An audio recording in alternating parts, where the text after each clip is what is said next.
बोलिए श्री प्राणनाथ प्यारे की जय। श्री सद्गुरु महाराज की जय। श्री पन्ना धाम की जय। सर्व सुंदर साथ की जय। प्रथम लागू दो चरण को धनिये न छुड़ायो लाख तली के इन पाँव तले पड़ी रहूं धनी नजर खोलो पास पन्ने वालों को नेत्रे जी के ही श्री महामति चाहे न चरण को पर मन सावाचा कर मन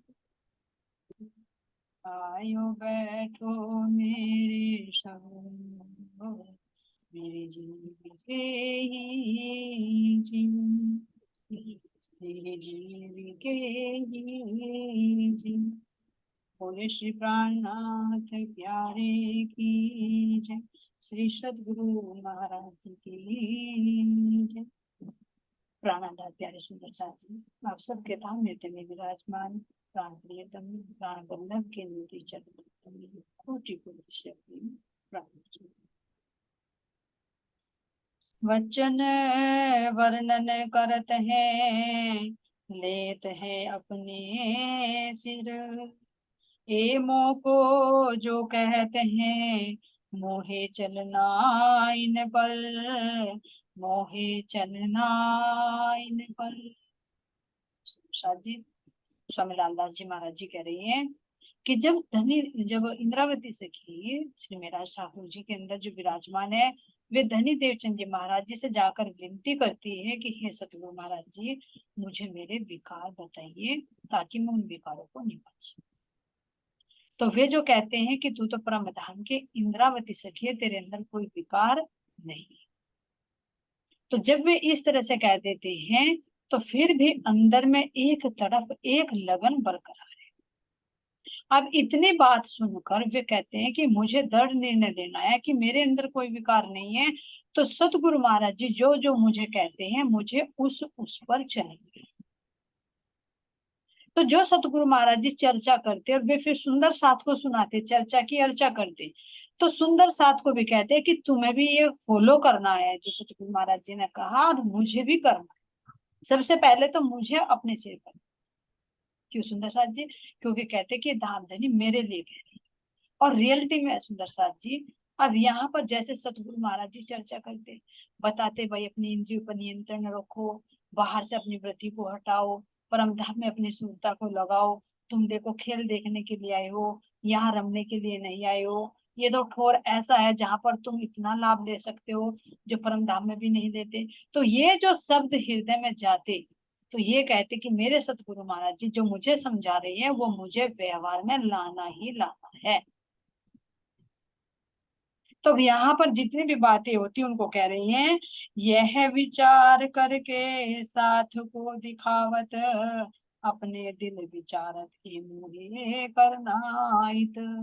जो सतगुरु महाराज जी से चर्चा सुनते उस चर्चा पर विचार करते सुंदर साथ से उस चर्चा की अर्चा करते उनको भी निर्देश देते कि तुम्हें भी इस पर चलना है और उससे पहले अपने आप को कसौटी पर कसते कि जो सतगुरु महाराज जी ने कहा है उस पर मुझे चलना है। तो अब जैसे जैसे प्रसंग चला सुंदर साथ जी तो फिर अंदर में यही है कि विकारों को निकालो अपनी आत्मा को निर्मल करके परम धाम में चलो। तो फिर अंदर यह कि मेरे अंदर कहाँ विकार है। तो सुंदर साथ जी जैसे इंद्रावती सखी ने कहा कि हमें भी कहा है प्रकाश ग्रंथ में अंदर कि जिन जानो इत जाग चले तो लीजिए रास प्रकाश जी जीव को कहिए सब कहिया तो को सिर ले तो होत उजास। भी कह रही इंद्रावती कि जो चाहता है कि हम यहाँ पर जागकर अपने परम धाम में चले इन विकारों को छोड़कर अपने आनंद में रमन करें तो जो रात और प्रकाश के जो वचन है ये तुम ये कहो कि ये सब मेरे जीव के लिए कही, और जब तुम इसको सिरोधार्य कर लोगे, इसको व्यवहार में लिया लोगे, तो वास्तव में तुम्हारी आत्मा परम धाम में रमण कर लेगी। तो ये वाणी किसके लिए? ये हमारे लिए कही।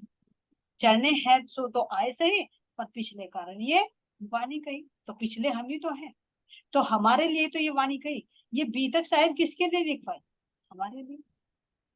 धनी देवचंद जी महाराज जी, हमारी इंद्रावती सखी, वो तो अपना जीवन यापन करके चली गई, स्वामी लाल दास जी महाराज जी भी उनके साथ में चले गए। फिर ये बीतक लिखने की क्या जरूरत है? हमारे लिए लिखवाई कि ताकि इन पद चिन्हों पर चलकर मेरी आत्माएं आ सके। नहीं तो भव सागर में कौन रास्ता बता कि तुम्हें इस राह पर चल।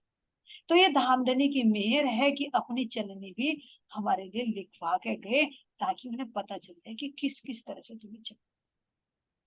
तो जैसे इंद्रावती ने सखी ने कहा कि ये मेरे सतगुरु के वचन है, मुझे सिरोधार्य करने हैं, इसी तरह से हमें भी ये देखना है कि ये वाणी हमारे लिए, ये बीतक साहेब हमारे लिए गई, और हमें इस पर चर्चा में कोई भी प्रसंग आता है धामधनी जो भी बुलवाते सुंदर साथ जी, वो हम सबके लिए है,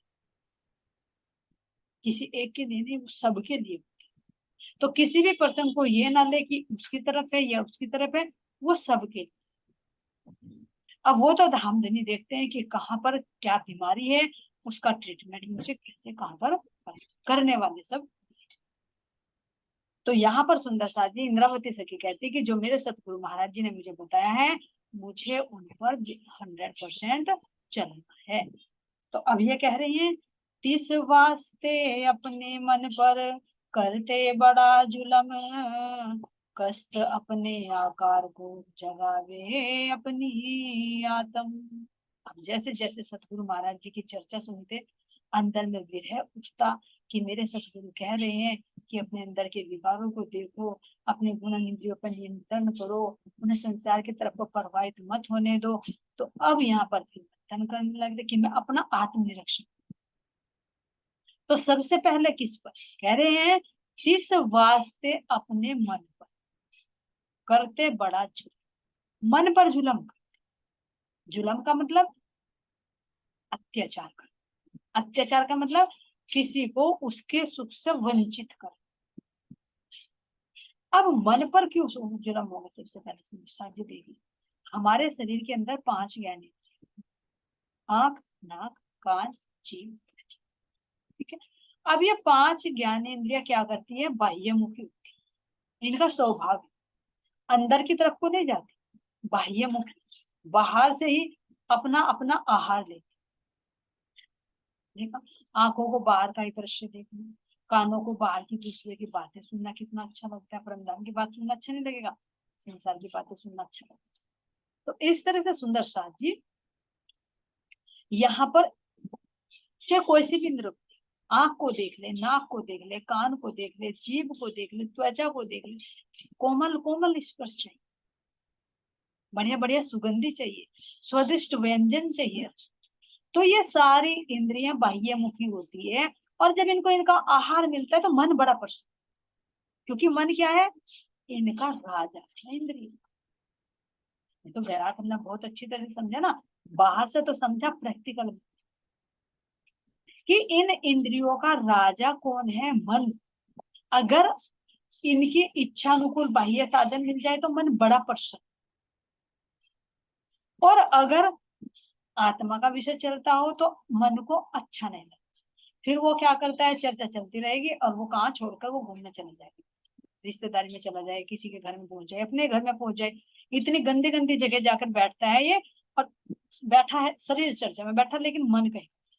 क्यों? क्योंकि इसका विषय नहीं है, ये आत्मा का विषय है। इंद्रियों का विषय चलेगा तो इसे बहुत अच्छा है, ध्यान में बता दो इसे तो ये सो जाएगा, और नाच गाने में लगा दो तो इसको पूरी पूरी रात जाएगी। तो क्यों? क्योंकि मन इनका राजा है। तो जब इंद्रियों पर नियंत्रण किया जाता है, इनकी जो विषय है 5, तो इनको बाहर से मोड़कर अंदर की तरफ को लाया जाता है, तो मन दुखी होता है। कहते ना, आज तो मेरा मन बड़ा दुखी, क्योंकि आज मनोरंजन मिला। तो ये ध्यान देना सुंदर, अगर बाहर से भी नाच गाना हो रहा है तो मन का रंजन है, मनोरंजन। लेकिन आत्मा का कोई आध्यात्मिक ज्ञान मिलता है, कोई अनुभूति होती है, तो वो आत्मरंजन, वो आत्मा का रंजन होता है, उसको आनंद मिलता है, ये मन को सुख मिलता है यहाँ इंद्रियों के माध्यम से। तो अब सबसे पहले महाराज जी ने सोचा कि ये इंद्रिय बाह्य मुखी है, पहले मैं इनको भी, इनकी परीक्षा लेने के लिए बाहर से अब देखते हैं कि कोई अच्छी चीज देख कर मेरा मन तो नहीं लालायित होता। मार्केट में, हमारे बाजार में जाते हैं तो वहां पर अच्छी अच्छी चीजों को देखते हैं, देखकर अपना निरूपण करते हैं कि देखो तो सही किसी चीज की तरफ को मेरा मन लल जाता है, अपना परीक्षण करते हैं। कोई चलता चलता राह में मिल जाता, उससे भी देखना सुंदर सा मुंह फेर कर क्यों निकल जाते, क्योंकि इतनी देर में अपने इस संसार की बातें इससे सुनूंगा, सुनकर फिर इसकी बातें चित में आएंगी, फिर मैं अपने ध्यान में बैठूंगा तो सबसे पहले वही बातें निकल कर आएंगी, तो बड़ी रुकावट बनेगी। इससे अच्छा तो तू चल और अपने धाम धनी में, परम धाम में रह, यानी जरा सा भी कोई तिनका बीच में ना आ जाए। तो यहाँ पर एक परख कर अपनी, तो सबसे पहले क्या, इंद्रियों को उन्होंने घटाया, कौन सी, 5 ज्ञान। तो कह रहे हैं यहाँ पर किसको कष्ट दिया, मन, क्योंकि इंद्रियों का जब आहार रोक दिया तो मन दुखी होता है, तो मन पर कह रहे हैं कि बड़ा जुल्म, कष्ट अपने आकार को जगावे अपनी आत्मा, अपने आत्मा को जागृत करने के लिए इस तरह से शरीर को कष्ट दी। अभी सुंदर साथ जी कैसे होता है यहाँ पर, ये होता है एक हठ योग, कि जबरदस्ती अपनी इंद्रियों को रोक, लेकिन जबरदस्ती जब तक रोकोगे रोकोगे रोकोगे रुके रहेंगे रुके रहेंगे, लेकिन जैसे ही सीमा पार हो जाएगी तो वे इंद्रियां इस तरह से टूट कर पड़ेंगी, फिर बाह्य मुखी हो जाएगी। कुछ समय के लिए तो रुकेंगे, हठ योग में ये।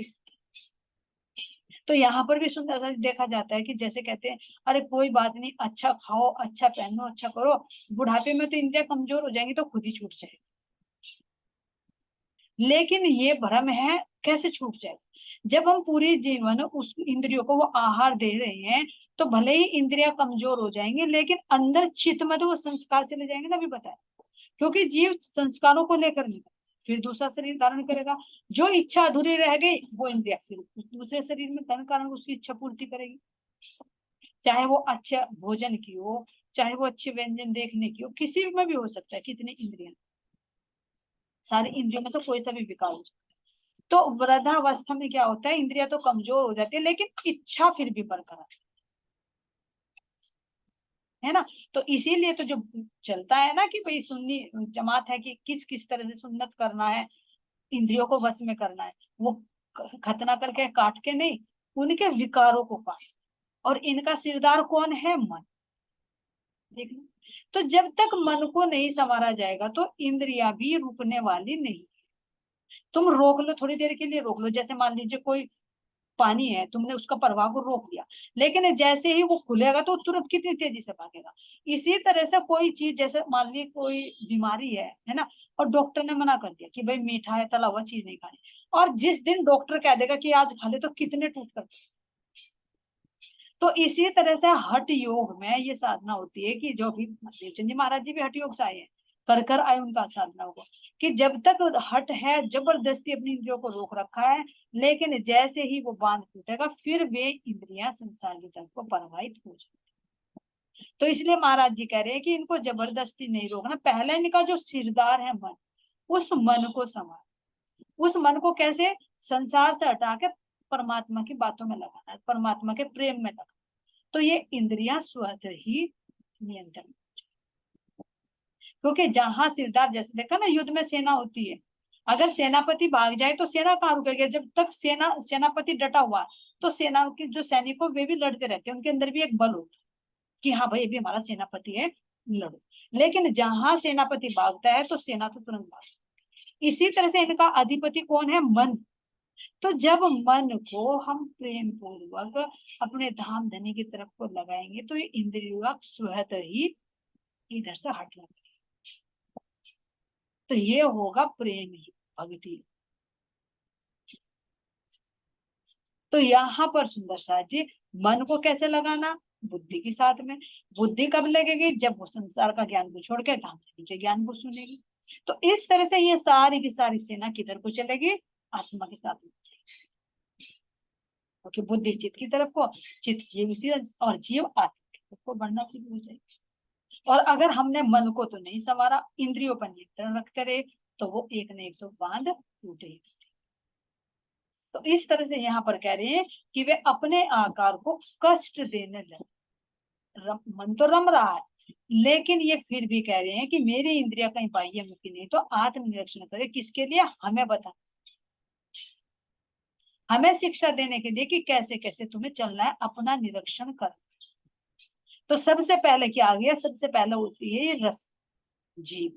जीव देखो जन्म लेते हैं, जब भी शुरू में खाना ही शुरू करते हैं, भाई घुट्टी दे दो या कुछ भी दे दो।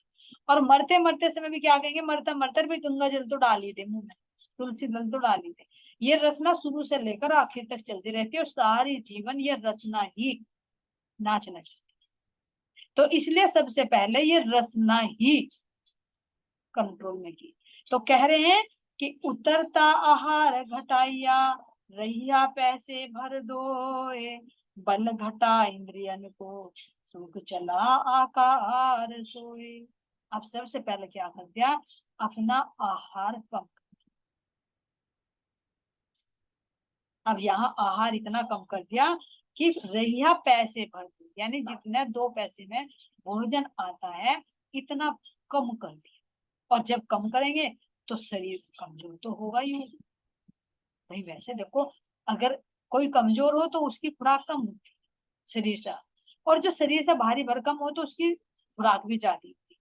तो श्री जी का तो देखा वहां जाने से अनुमान लगा लो पन्ना जी में कि कितना विशाल, कितना लंबा चौड़ा। तो अब इतना आहार कम कर दिया कि वजन भी कम कर दी हो गया, इंद्रियों का बल भी कम हो गया। और जो सुंदर साथ जी वो आहार, अब इससे हमें क्या शिक्षा मिल रही है? कह रहे हैं कि इतना आहार विहार होना चाहिए कि ना तो बिल्कुल भूखे रहो और ना ही बिल्कुल पेट भर, बीच की स्थिति होनी चाहिए।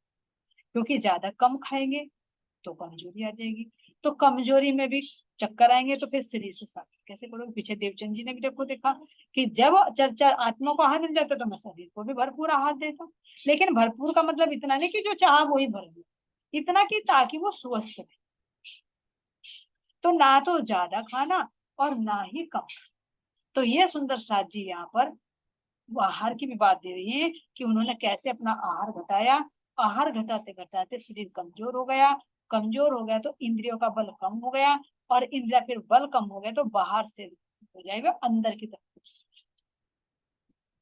तो इसी तरह से सुंदर साथ जी हमें भी अपने आहार पर भी ध्यान, क्योंकि 3 तरह का आहार होता है ना, सतोगुण, रजोगुण और तमोगुण। तो हम जैसा चाहते हैं वैसे खा लेते हैं, भर लेते हैं, लेकिन उसका कहते हैं जैसा खाओ अन्न वैसा हो। तो जैसा भी हम अन्न खाएंगे वैसा ही हमारा मन हो।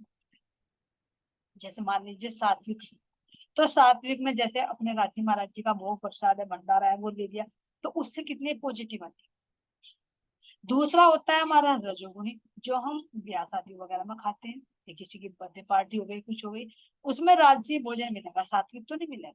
एक दो चीज हो जाएगी, लेकिन ज्यादा किसका रहेगा? राजसी। अगर सात्विक दे भी दे तो कोई क्या कहेगा? अरे दाल रोटी, दाल चावल खिलाई है, रोटी उसको रख देंगे, क्योंकि राजसी। और तीसरा होता है सुंदर साथ जी तामसिक, जैसे किसी का श्राद्ध वगैरह होता है या तेहरवी वगैरह करते हैं, तो वो तामसिक भोजन मानते। तो इसमें भी महाराज जी ने दिया है कि तुम्हें कौन सा आहार लेना और कौन सा नहीं, ये नहीं कि जैसा देखा वैसे भर लिया। और इनको तो देखो देखो, अगर कोई मांसाहार या वैसा खाता है तो क्या अपने अंदर ही हमें शमशान घाट बनाना है क्या? दूसरे जीवों को काट काट के खा रहे, अपने अंदर शमशान घाट बना रहे। तो जैसा खाएंगे क्या उसका विचार नहीं बनेंगे हमारे काम से? अब विचार बनेंगे तो फिर ऐसे आवरण पावरण बनता चला जाएगा। तो यहाँ पर यही शिक्षा मिल रही है कि हमने आहार विहार का भी ध्यान रखना कि हमें क्या खाना है, क्या नहीं। देखो महाराज जी की बीतक में भी तरह महाराज जी की कि जब वो एक बार कहते हैं कि भाई मेरे पिताजी की 13वीं, महाराज जी आपको आना है, तो वे कहते हैं भाई मैं भोजन तो नहीं खाता, 13वीं का नहीं भी आऊंगा, लेकिन आना पड़ेगा आपको। अब महाराज जी ने कहा कि आऊंगा लेकिन खाऊंगा नहीं, खाना भी पड़ेगा। तो महाराज जी गए, वो गए आश्रम में ढूंढने के लिए, आश्रम में उसको नहीं मिलते। और घर जाकर देखता है तो कहते रहे महाराज जी तो अभी आए थे, वो तो चले गए यहाँ से। तो चले भी गए, काम भी हो गया, लेकिन है भी नहीं। और उसका जो मैं था कि मैं लेकर जाऊंगा और खिलाऊंगा, महाराज जी पर किसके हाथ में आने वाले हैं? वे तो समर्पण साधते हैं। जैसे कन्हैया को ना माता यशोदा कितने बांधे, सारे गांव की रस्सी मंगा ली, लेकिन कह रहे मैं बंधने वाला नहीं हूँ, लेकिन जब समर्पण करेगी तो प्रेम से खुद पकड़। ऐसे ही सब किसी के छलने से, किसी के दसने से नहीं आएंगे, वो प्रेम के बस।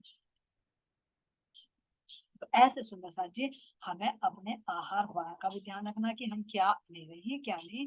और इसी तरह से यहाँ पर महाराज जी ने तो अपने आप को बिल्कुल ही कम भोजन करना दे दिया कि खा खा कर मेरा शरीर इतना मोटा हो रहा है, इतना आलस्य आता है, ये चितवनी नहीं करता, तो मुझे अपना आहार घटा। नैनो नीर झरत है जब लो चर्चा धाम, रंग जर्दी का आया और न सूझे काम। अब देखो किसी दिन अगर तुम भी फास्ट रखते हो तो कितना सात्विक विचार आता। क्यों? क्योंकि हमारे अंदर जो ऊर्जा होती है ना, जब हम अपने शरीर के अंदर भोजन डालते तो हमारी जो अग्नि तत्व होता है, जो ऊर्जा होती है, वो भोजन को पचाने में लगती है। लेकिन जब हम वो भोजन शरीर को नहीं देते या कम देते हैं, सात्विक देते हैं, तो वो ऊर्जा हमारी उस भोजन को न पचाकर हमारे यहाँ आ जाती है, जिससे हमारी ध्यान चित्त गहरा जाता है।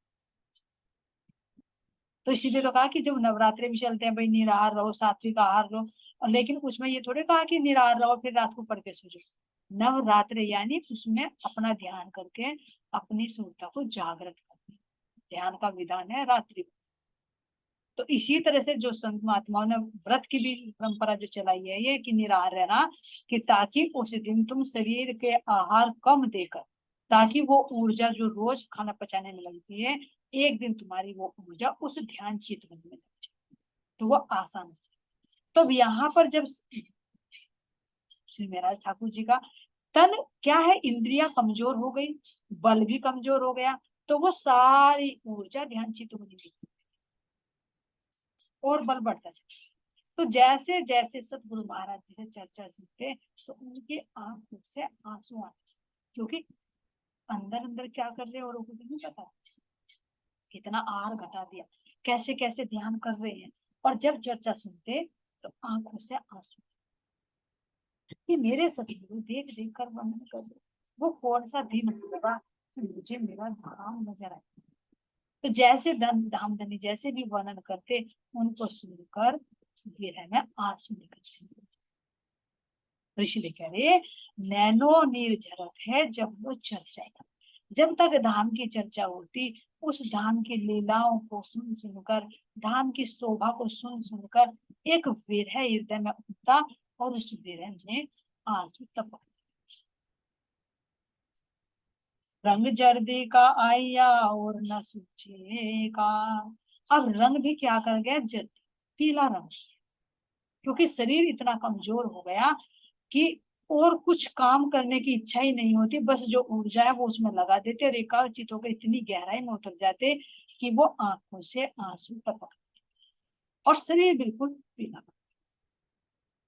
ढूंढत फिरे अवगुण को अंजू मेरे रहे, और यह मेरे घर में रैया पहुंचाऊं हादी ठो। लेकिन इतना करने के बाद भी जब दिख रहा है कि मुझे दर्शन नहीं हो रहे है ना, तो और देखो ये तो मैंने कम कर दिया, अब और देखो और क्या देखा। तो घर में ध्यान, अभी तो इंद्रियों का बल घटाया ना, ये है तन की कसौटी। अब करेंगे धन की कसौटी, कि मेरा धन भी तो मेरे चित्त को खींचता है, कहीं ये तो रुकावट नहीं है। तो घर में जाते हैं, घर में देखते हैं कि जो भी अपने अधिकार में आई थी वस्तुएं थी, जो फूल बाई थी, उनके आभूषण थे, कि उनमें तो मेरा चित्त नहीं जाता, कहीं ये मेरे लिए रुकावट थी।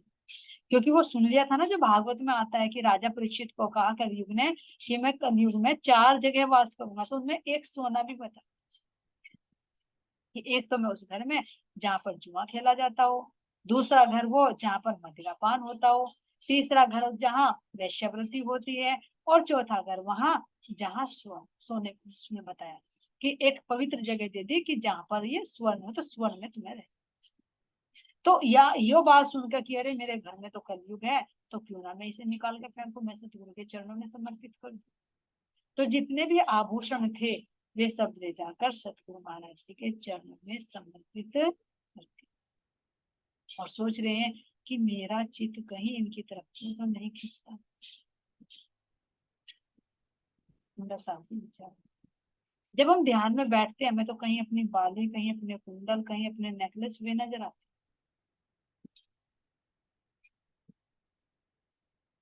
कितना अंतर। किसी और को नहीं सुनाना है तो हमें अपने आप ही सुनना। और तो और धाम में भी गए, है ना, तो वहां पर भी अलग अलग सेट, चूड़ियों के भी सेट, सूट से मैचिंग कर करके, गले का भी सेट मैंने देखा सुंदर। अरे ये तो देखो, ये क्या कहे, अपना खुद का हमें अपना निरूपण। जितने भी बाहर से हम अपनी वृत्ति को नियंत्रण में रखे हैं ना, इतने ही हम ऊपर की तरफ को, और जितना हम बाहर की तरफ को रहे, इतने हमारी बाहर में एक मोह भी, लोभ भी, और एक अहंकार भी। अरे सब ये कहेंगे ये तो बड़े धनवान है भाई, हर एक सूट के साथ में हर एक मैचिंग, गले का भी मैच, सूट चोलियों का भी मैच, सब चीज का मैच, भाई पैसे वाली है। तो एक अंदर अहंकार भी। तो हमें देखना कि कहाँ किस स्थिति में हमें रहना, कहीं पर हो जाती है मर्यादा, चलो भाई फैमिली में कुछ चीज है, लेकिन कहाँ पर हमें करना है, कहाँ पर नहीं करना, ये तो समझ हमें होनी चाहिए। ये तो नहीं कहा कि भाई तुम आश्रमों में जा रहे हो तो वहां अच्छी अच्छी महंगी महंगी ज्वेलरी लेकर जाओ, सोने के लिए, सोने तक की ज्वेलरी लेकर के समझाया फिर, अरे भाई कम से कम ये तो देखते हैं यहाँ नुकसान हो गया तो फिर कैसे भुगतोगे तुम उस चीज। तो ऐसा नहीं होना चाहिए।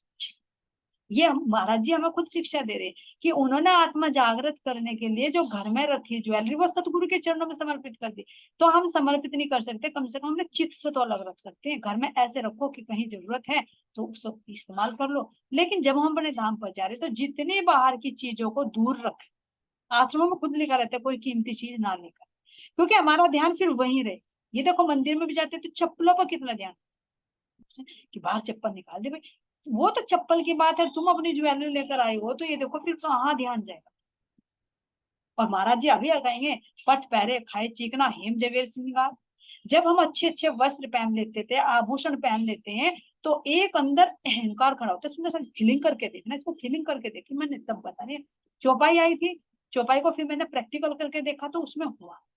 अच्छे से वस्त्र पहन लो, आभूषण पहन लो, और जब तक कोई देखेगा नहीं शांति नहीं मिलेगी, और देखेगा तो अंदर एक अहंकार आए, एक मैं खड़ी होती, अरे मैं कितनी सुंदर लगी, सामने वाला देखकर क्या कहेगा। तो वहां पर वो मैं कह रहे महाराज जी, एक चौपाई अभी निरंतर में है वो, इसलिए तो नहीं कि उस समय तुम्हारा अहंकार ऐसा होता है कि सातवें आसमान को छूता है। तो ये देखो फिर वो तो खैर आत्मा देख रही है उसको करके, तो हमें इसको कुछ नहीं मिले, परिवार में है, फैमिली में है, रिलेटिव जी हैं, सब कुछ है, सन्यासी तो नहीं कि भाई सब कुछ छोड़ देंगे, लेकिन कहाँ पर करना कहाँ नहीं इसका हमें विशेष ध्यान रखना है ना। तो ये सुंदर साथ जी यहाँ पर देखना है। तो महाराज जी कह रहे हैं कि जो मेरे पत्नी के जो आभूषण है, ये कहीं मेरे बीच में रुकावट तो नहीं बने, तो मैं सतगुरु के चरण में समर्पित। तो हमें भी कभी अगर है पास में तो ये नहीं कह रहे महाराज जी चलो फेंक, उनको चित्त में स्थान, जरूरत है कभी निकाल लो पहन लो, लेकिन चित्त में स्थान मत दो कि हर समय हम उसी को देखते, बार बार हमें उसी की याद आती रहे। किसी और का देखा तो अपने में चले गए, भाई तेरे पास ऐसा है तो मैं भी ऐसा बनूं, ये हमारी चित्त की वृत्ति को खींचता है। ये किसी पर कटाक्ष नहीं सुंदर साथ जी, ये महाराज जी चैतन्य बता रहे ना, ये हमारे अंदर होता है, प्रैक्टिकल करके अगर गहराई से देखिए। अच्छे अच्छे वस्त्र पहन लो, अच्छे अच्छे आभूषण पहन लो, तो जितने जोड़ोगे इतना ही चित्त के अंदर वो बनते चले जाएंगे। एक बार का प्रैक्टिकल सुंदर साथ जी, कोई बात नहीं, जब आ ही रहा प्रसंग तो बताएंगे। घर में सारी चीजें किसी पे ध्यान नहीं जाता, लेकिन एक बार गुरु महाराज जी ने, हमारी गुरु माता जी ने कह दिया कि चलो पन्ना जी चलना घर बार छोड़ के, और बताओ कौन कौन चलना, सुबह रात को निकलना है। अब रात पूरी रात नींद नहीं आई, रात को ये सोच रही वहां पर वो भी रखा है, वहां पे कपड़े भी रखे, जो चीज पे दृष्टि नहीं गई थी, चाहे अलमारी हो, चाहे बॉक्स हो, चाहे कुछ हो, जहां तक सैंडल तक छुपे रखे थे वहां तक ध्यान गया। फिर सुबह उठकर देखा जहां तो आज तक नहीं देखी थी वो सारी चीज देख ली। यानी चित्त के अंदर जो थी वो चीज कितनी निकल कर, और घर में पड़ी तो दिल में कोई जगह नहीं, परवाह ही नहीं, जहाँ पड़ी पड़ी है। लेकिन जब चलने लगे तो सारी चीज चित्त में उभरने लगी।